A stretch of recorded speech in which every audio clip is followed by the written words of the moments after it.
शिव पुराण आज हम अध्याय 5 का दूसरा भाग पढ़ेंगे।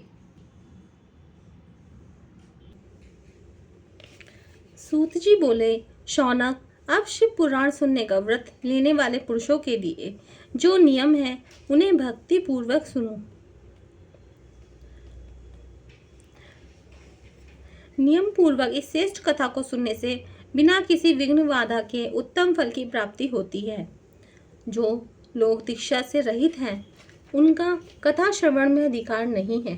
अतः मुने, कथा सुनने की इच्छा वाले सब लोगों को सब पहले वक्ता से दीक्षा ग्रहण करनी चाहिए।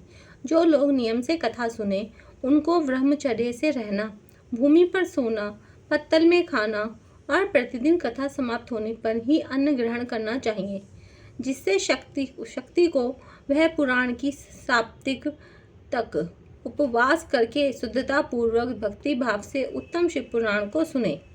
इस कथा का व्रत लेने वाले पुरुष को प्रतिदिन एक ही बार हविष्यान्न भोजन करना चाहिए। जिस प्रकार से कथा श्रवण का नियम सुख पूर्वक सध सके वैसे ही करना चाहिए। गरिष्ठ अन्न, दाल, जला अन्न से मसूर, भाव दूषित तथा बासी अन्न को खाकर कथाव्रती पुरुष कभी कथा को ना सुने। जिसने कथा का व्रत ले रखा हो वह पुरुष प्याज, लहसुन, हींग, गाजर, मादक वस्तु तथा आमिष कही जाने वाली वस्तुओं को त्याग दे। कथा का व्रत लेने वाला पुरुष काम, क्रोध आदि 6 विकारों को, ब्राह्मणों की निंदा को तथा पवित्रता और साधु संतों की निंदा को भी त्याग दे। कथाव्रती पुरुष प्रतिदिन सत्य, शौच, दया, मौन, सरलता, विनय तथा हार्दिक उदारता इन सद्गुणों को सदा अपनाए रहे। श्रोता निष्काम हो या सकाम वह नियम पूर्वक कथा सुने। सकाम पुरुष अपनी अभीष्ट कामना को प्राप्त करता है और निष्काम पुरुष मोक्ष पा लेता है। दरिद्र, क्षय का रोगी, पापी, भाग्यहीन तथा संतान रहित पुरुष भी इस उत्तम कथा को सुने। काक, वंध्या आदि जो 7 प्रकार की दुष्ट स्त्रियां हैं वे तथा जिसका गर्भ गिर जाता हो वह इस सभी को शिव पुराण की उत्तम कथा सुननी चाहिए। मुने, स्त्री हो या पुरुष सबको यत्न पूर्वक विधि विधान से शिव पुराण की यह उत्तम कथा सुननी चाहिए। महर्षि, इस तरह शिव पुराण की कथा के पाठ एवं श्रवण संबंधी यज्ञोत्सव की समाप्ति होने पर श्रोताओं को भक्ति एवं प्रयत्न पूर्वक भगवान शिव की पूजा की भांति पुराण पुस्तक की भी पूजा करनी चाहिए। तदंतर विधि पूर्वक वक्ता का भी पूजन करना चाहिए।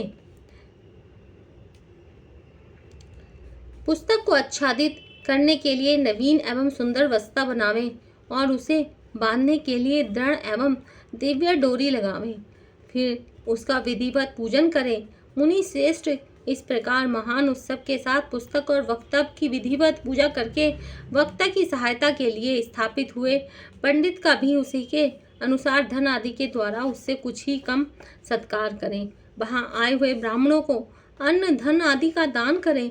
साथ ही गीत, वाद्य और नृत्य आदि के द्वारा महान उत्सव रचाएं।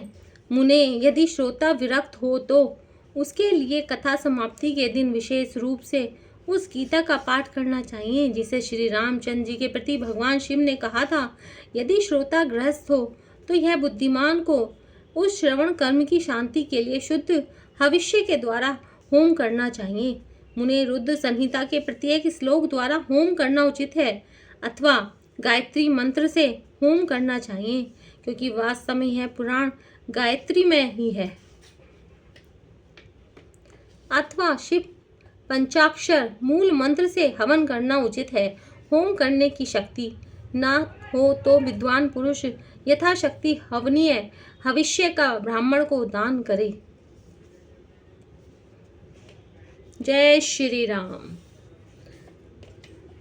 ओम नमः शिवाय, ओम नमः शिवाय, हरे हरे बोलो नमः शिवाय, नमः शिवाय, ओम नमः शिवाय, हरे हरे बोलो नमः शिवाय।